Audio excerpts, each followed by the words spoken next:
درجہ بندی کی ہے، کسی کو کسی درجے پہ فائز کیا، کسی کو کسی درجے پہ فائز کیا، آسان لفظوں میں کسی کو روح اللہ بنا دیا، کسی کو کلیم اللہ بنا دیا، کسی کو حبیب اللہ بنا دیا۔ تو آقا دو جہاں سرور کون و مکان صلی اللہ علیہ وسلم سب سے پیارے اور سب سے محبوب اور سب سے بڑے رسولوں میں ہیں، اور جن کا شمار کیا ہے اللہ کے حبیب میں۔ آقا علیہ الصلوۃ والسلام فرماتے ہیں الا وانا حبیب اللہ، خبردار بے شک میں آپ کا حبیب۔ اور یہ یاد رکھیے کہ آقا علیہ الصلوۃ والسلام فرماتے ہیں کہ جتنے بھی انبیاء آدم علیہ نبینا علیہ الصلوۃ والسلام سے لے کے عیسیٰ علیہ السلام تک ہوئے، کم و بیش 1.25 لاکھ انبیاء علیہ السلام۔ یہ کم و بیش کا لفظ یہ ضرور استعمال کریں، کیونکہ تعداد کی ایگزیکٹ کنفرمیشن کسی کے پاس نہیں ہے۔ ہمیشہ یاد رکھیں کہ آقا علیہ الصلوۃ والسلام فرماتے ہیں کسی بھی نبی کی کوئی بھی اہلیہ کبھی بدکارہ نہیں۔ نافرمان ہونا یہ الگ بات ہے، اولاد کا بھی نافرمان ہونا الگ بات ہے۔ ایسے واقعات موجود ہیں، جیسے نوح علیہ نبی علیہ الصلوۃ والسلام کے صاحبزادے، ان کے لخت جگر اگرچہ بڑے پیارے تھے، لیکن وہ ایمان نہ لائے، اور انہوں نے کہا کہ میں تو اس پہاڑ کے اوپر چڑھ جاؤں گا۔ پھر جب عذاب الہی آیا تو آخر شفقت فطری کے تحت نوح علیہ السلام نے اللہ جل شانہ کی بارگاہ میں التجا کی، دعا کی، فرمایا لیسا منا، لیکن یہ تیرے اہل سے ہی نہیں ہے۔ یہاں تک کہ پھر نوح علیہ نبینا علیہ الصلوۃ والسلام اپنی اس خطا پہ اتنے نادم ہوئے کہ کل قیامت کے دن بھی اس کا اظہار کریں گے۔ جب ساری امتیں آقا علیہ الصلوۃ والسلام کی بارگاہ میں پہنچنے سے پہلے آدم علیہ نبینا علیہ الصلوۃ والسلام کی بارگاہ میں پہنچیں گی، پھر نوح علیہ السلام کے پاس آئیں گے، اور یہاں تک کہ انبیاء علیہ السلام بھی ساتھ شامل ہوں گے۔ تو پھر یہ ہوگا کہ وہاں پہ جا کے جب بات کریں گی نا کہ آپ نوح ہیں، آپ نے 950 سال زندگی پائی اور ہمیشہ اللہ کے خوف سے روتے رہے، آپ کا اتنا بڑا مرتبہ، اتنا بڑا مقام ہے، آپ اللہ جل شانہ کی بارگاہ میں چلیے، ہمارے لیے دعا کیجیے۔ آپ فرمائیں گے نہیں، مجھ سے یہ خطا ہوئی تھی۔ اللہ کے انبیاء علیہ السلام کی خطائیں تو اللہ جل شانہ نے ایڈوانس ہی معاف کر دی، کوئی خطا ہوتی نہیں۔ نبی معصوم عن الخطا ہوتے ہیں، کوئی نبی بھی خطا کار نہیں ہے۔ یہ صرف سمجھانے کے لیے میں عرض کر رہا ہوں کہ اتنی بات پہ بھی اتنے محتاط ہوں گے کہ اللہ جل شانہ کی بارگاہ میں جاتے ہوئے شرمندہ ہوں گے کہ میں کس منہ سے اللہ کی بارگاہ میں حاضری دوں کہ میں نے اپنے بیٹے کی سفارش کی۔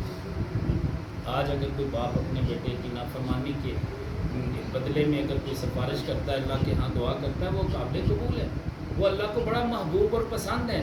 لیکن جہاں انبیاء علیہ السلام کے درجے اتنے بلند ہیں، وہاں آزمائشیں بھی ہیں، وہاں محتاط ہونا بھی ہے۔ اتنا محتاط ہونا ہے کہ وہ حالانکہ بظاہر اگر کوئی باپ ایسا کرتا تو کوئی حرج نہیں تھی، لیکن نوح علیہ السلام اتنے ندامت والے ہیں، اتنا روتے رہے 950 سال۔ یہ نوح کا لفظ آپ پہ کیوں اپلائی ہوا کہ آپ 950 سال خشیت الہی سے روتے رہے؟ پھر نوحہ کرنا، نوح سے یعنی اسی لیے باقاعدہ نوحہ جو عورتیں کرتی ہیں، مطلب کوئی فوت ہو جاتا ہے تو عورتیں بیان کرتی روتی ہیں، اس کو نوحہ کہتے ہیں۔ تو نوح علیہ السلام کا نام اس لیے نوح پڑا تھا، ورنہ آپ کا نام اور ہے۔ بہرحال میں نے آج موضوع میرا جو سلیکٹ کیا وہ کچھ اور ہے۔ انبیاء علیہ السلام کی جو ازواج مطہرات ہیں، ان کے حوالے سے اور نبیوں کے تذکرے کے حوالے سے میں نے 3 نبیوں کا تذکرہ میں نے آج صبح ہی پڑھا، تو میں نے پسند کیا کہ آج اسی موضوع پہ بات کروں۔ یہ ضمناً ہمیں ہر نبی کے بارے میں پتہ ہونا چاہیے۔ اگرچہ میرے آقا علیہ الصلوۃ والسلام اس بات کو پسند نہیں کرتے تھے کہ آقا علیہ الصلوۃ والسلام کی موجودگی میں کسی بھی نبی کا تذکرہ کیا جائے۔ آپ کہیں گے کہ یہ عجیب بات ہے۔ ہاں، میرے آقا علیہ الصلوۃ والسلام تشریف لائے، صحابہ رضوان اللہ علیہم اجمعین انبیاء علیہ السلام کا تذکرہ فرما رہے تھے، اور کوئی صحابی کسی نبی کو فضیلت دے رہا تھا، کوئی کسی نبی کو فضیلت دے رہا تھا۔ میرے آقا علیہ الصلوۃ والسلام کا چہرہ سرخ ہو گیا، فرمایا کہ صحابہ کیا تمہارے اندر میں موجود نہیں؟ تم میرے ہوتے ہوئے دوسروں کا تذکرہ کرتے ہو؟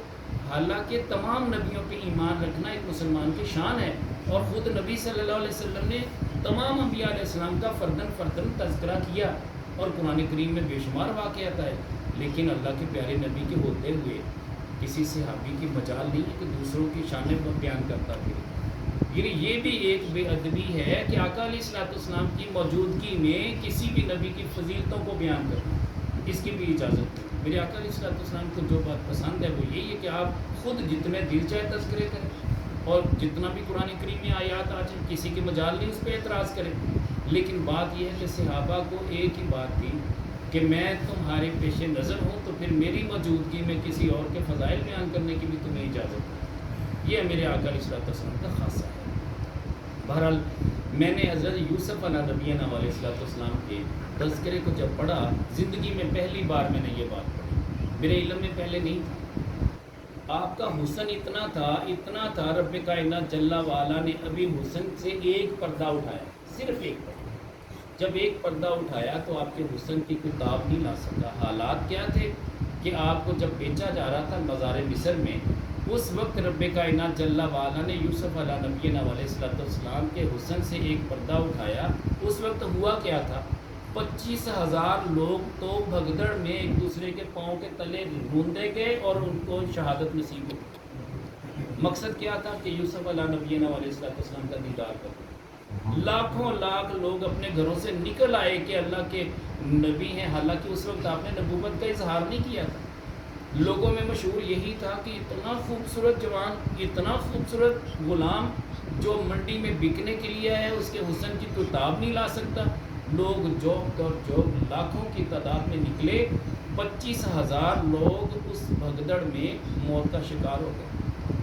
میں کہتا ہوں آج تو اللہ کے پیارے نبی صلی اللہ علیہ وسلم کی ناموس کی خاطر 100 شہید ہوئے نا، یا کم و بیش اس کی تعداد کا بھی ابھی کنفرمیشن نہیں. لیکن دوسری طرف اگر پولیس میں ہمارے ہی مسلمان بھائی، ان کو بھی بہت بڑی اذیتوں کا سامنا کرنا پڑا، ان کو بھی چوٹیں لگی. ظاہر بات ہے آپ میں سے کوئی بھی بندہ، اس کا کوئی رشتہ دار ہوگا، اسے بھی تو اتنا دکھ ہوا ہوگا، تکلیف ہوئی ہوگی. الگ بات ہے کہ جہاں آقا علیہ السلام کی ناموس کی بات آ جائے، پھر نہ رشتہ داری دیکھی جاتی ہے، نہ برادری دیکھی جاتی ہے، پھر سب کچھ قربان کر دیا جاتا ہے. تو بہرحال جب دیدار شروع ہوا، دیدار کے قریب پہنچے، 5,000 لوگ مرد جو تھے صرف ایک بار دیکھ کر بے ہوش ہو گئے اور ان کی موت واقع ہو گئی. 360 عورتیں جنہوں نے یوسف علیہ نبینا علیہ السلام کا حسن دیکھا، وہ وہیں پہ ایک نظر دیکھ کے بے ہوش ہو کے گری اور ان کا وصال ہو گیا. بات یہ ہے کہ اتنا بڑا حسن میرے رب نے اگر یوسف علیہ السلام کو عطا کیا تھا، تو میرے نبی کی جب باری آئے گی تو بات اس سے کہیں آگے نکلے گی. اس لیے کہ رب کائنات جل وعلا نے اس وقت فرمایا تھا کہ میں نے اپنے محبوب صلی اللہ علیہ وسلم کے رخ زیبا پہ 70,000 پردے ڈال دیے. ابھی تو ایک پردہ بھی نہیں اٹھایا. یوسف علیہ السلام کا تو ایک پردہ اٹھا دیا تھا نا. بات یہ ہے کہ اماں عائشہ صدیقہ رضی اللہ تعالیٰ عنہ نے سورہ یوسف کی جب یہ آیتیں پڑھی نا، اس وقت دل میں خیال آیا کہ میرے محبوب کو دیکھ کر تو کوئی اس طرح بھی ہوش نہیں ہوا، نہ کسی کی شہادت واقع ہوئی، نہ کسی کی موت واقع ہوئی. ادھر جبریل علیہ السلام تشریف لے فرمایا کہ یا رسول اللہ صلی اللہ علیہ وسلم، آج آپ کے حسن سے ایک پردہ اٹھانا ہے تاکہ بی بی عائشہ صدیقہ رضی اللہ تعالیٰ عنہ آپ کے حسن کو دیکھیں. بی بی عائشہ صدیقہ رضی اللہ تعالیٰ عنہ آپ کے حسن کو دیکھتی ہیں اور حسن کی تاب نہ لاتے ہوئے بے ہوش ہو جاتی ہیں. حالانکہ آپ سو رہی تھی، یہ خواب کا واقعہ ہے. خواب کے اندر آپ کی حالت یہ ہے کہ بے ہوشی میں تڑپ رہی ہیں.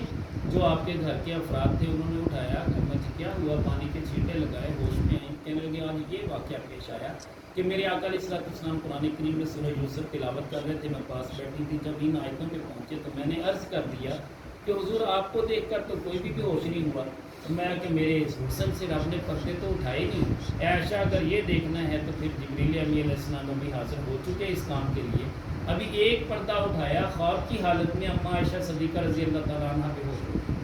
تو پھر ان کی آواز کیا تھی جب وہ ہوش میں آئی نا، ایک ہی لفظ تھا زبان پہ. اگر مصر کی عورتیں دیکھتی تو اپنے دل قربان کر دیتی اور آقا علیہ السلام پہ اپنی گردنیں کاٹ دیتی. یہ تو مصر کی عورتوں نے صرف یوسف علیہ السلام کا حسن دیکھا تھا جب انہوں نے اپنے انگلیوں کو کاٹا. بہرحال یہ حضرت یوسف علیہ نبینا علیہ السلام تھے. اور پھر زلیخا کا واقعہ بڑا مشہور ہے. لوگوں نے اس کو بڑا غلط رنگ دیا کہ جی یہ ان کے ساتھ نبی کا ایک تعلق تھا. حالانکہ یہ عشق جو تھا یہ ون سائیڈڈ تھا. علماء نے لکھا ہے، علماء فرماتے ہیں یوسف علیہ نبینا علیہ السلام کے دل میں کوئی ایسی خواہش نہیں تھی. کسی قسم کی کوئی خواہش اس طرح کی کسی نبی کے اندر نہیں ہو سکتی جو نازیبا ہو. تو اللہ کریم جل وعلا نے کتنا کرم فرمایا کہ زلیخا جو اتنے عرصے سے، جب سے یہ غلام کے سیشن میں خریدے گئے تھے، اس وقت سے بےتاب تھی اور اس حالت میں ہوگی کہ بوڑھی ہو گئی. جب بوڑھی ہو گئی تو چہروں پہ جھڑیاں بھی آ گئی، چہرے کا رنگ بھی بدل گیا.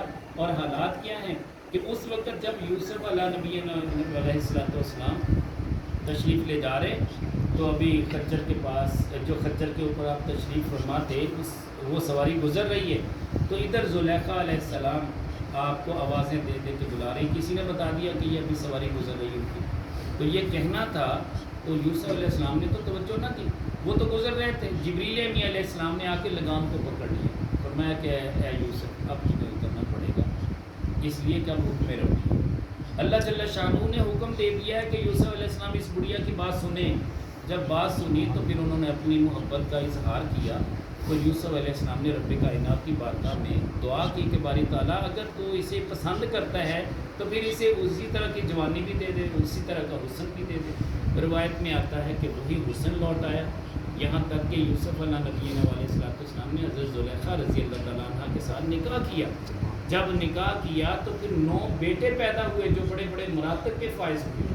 تو بہرحال یہ روایتیں موجود ہیں, لیکن ہمارے ہی بعض علماء ان کو یہ سمجھ نہیں تسلیم کرتے. میں کہتا ہوں کہ یہ علماء کے اختلاف اپنی جگہ, ہم نے اپنے مسالک کے علماء کو دیکھنا ہے. یہ میں جو کچھ بیان کر رہا ہوں دعوت اسلامی کی کتاب ہے ازواج انبیاء